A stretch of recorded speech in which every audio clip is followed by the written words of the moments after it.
নমস্কার বন্ধুরা, নবদিগন্ত চ্যানেলের পক্ষ থেকে আপনাদের সকলকে জানাই স্বাগতম।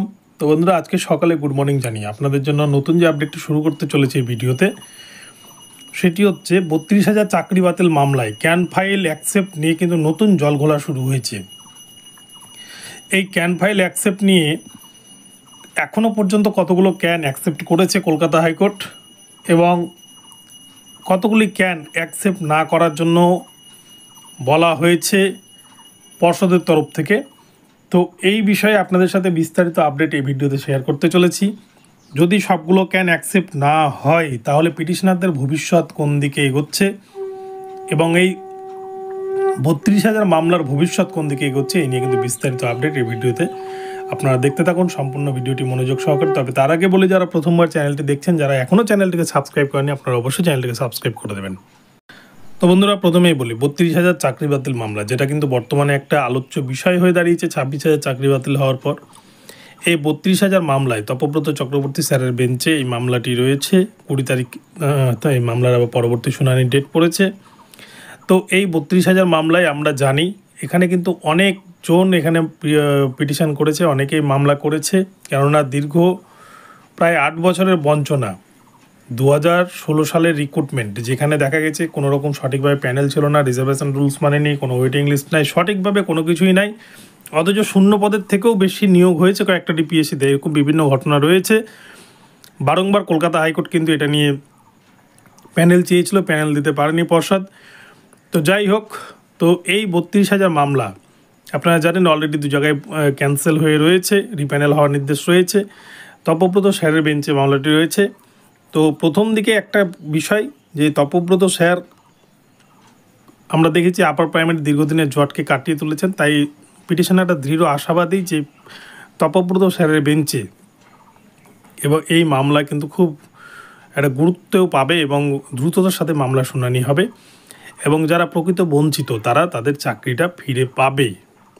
তো বিষয়টা হলো যে ক্যান ফাইল অ্যাকসেপ্ট নিয়ে আপনারা জানেন যে প্রথমে 139 জন প্রিয়াঙ্কা নস্করের মামলা, তারা প্রথমে পিটিশন করেছিল সিঙ্গেল বেঞ্চে এবং তার এগেনস্টে কিন্তু তরুণজ্যোতি তেওয়ারি স্যার তিনি মামলা লড়েছিলেন এবং 15 রকমের দুর্নীতির কারণ দেখিয়ে পুরো প্যানেলটা রিপ্যানেলের নির্দেশ হয়েছিল। ডিভিশন বেঞ্চেও তাই অর্ডার হয়েছিল। এবারে কিন্তু সেই মামলার পরবর্তীতে আমরা দেখেছি ডিভিশন বেঞ্চে গিয়ে অনেকগুলো পিটিশন ফাইল হয়েছে। শুধু যোগ্য বঞ্চিতরাই করেনি, এখানে বহু টেট ফেল প্রার্থীও কিন্তু এই মামলায় পিটিশন করেছে, মামলাটিকে কিন্তু জল ঘোলা করার জন্য, যাতে কোনো কিছু বুঝতে না পারা যায়, জল আর কাদা যাতে আলাদা না করা যায়, সেই জন্য সব কিছু গুলিয়ে দেওয়ার জন্য কিন্তু তারাও পিটিশন করেছে। তো যাই হোক, তো আমরা যেটা আপডেট পেয়েছি যে ক্যান ফাইল এখনও পর্যন্ত যা হয়েছে 50-এর ওপর কিন্তু ক্যান ফাইল, প্রায় 62টা ক্যান ফাইল এখানে হয়ে গেছে। তো আইনজীবী কল্যাণ বন্দ্যোপাধ্যায় এখানে কিন্তু 8টা ক্যান অ্যাকসেপ্ট করার কথা বলেছিলেন। তারপরে যাতে আর কোনো ক্যান অ্যাকসেপ্ট না করে পর্ষদের কলকাতা হাইকোর্ট, সেই জন্য কিন্তু তিনি আবেদন করেছিলেন।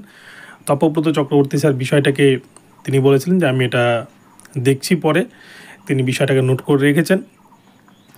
তো এই জায়গায় দাঁড়িয়ে যদি পরবর্তী ক্যানগুলো অ্যাকসেপ্ট না হয়, 8-এর পর থেকে যদি ক্যান অ্যাকসেপ্ট না হয়, তাহলে কিন্তু পিটিশনারদের ভবিষ্যৎ একটা অন্ধকারের দিকে। কেননা তারা কিন্তু তাহলে ভবিষ্যতে চাকরি পাবে না এবং পর্ষদের দুর্নীতির কাছে তাদেরকে কিন্তু মাথা নত করতে হবে।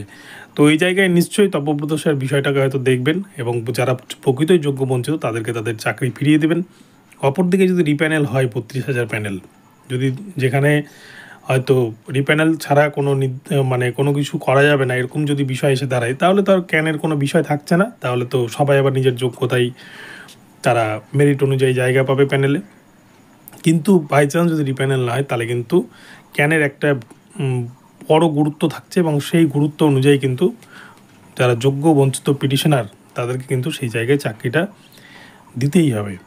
তো শেষ পর্যন্ত দেখা যাক 20 তারিখে তপব্রত চক্রবর্তী স্যার কী নির্দেশ দেন, এই নিয়ে আমরা আশায় থাকব এবং প্রত্যেক বঞ্চিত চাকরি প্রার্থীর যাতে চাকরিটা হয়ে যায় সেটাই চাইবো। তো বন্ধুরা, এখন এই পর্যন্ত রইল। ভিডিওটি ভালো লাগলে চ্যানেলটিকে সাবস্ক্রাইব করে দেবেন। দেখা হচ্ছে পরবর্তী ভিডিওতে। ধন্যবাদ।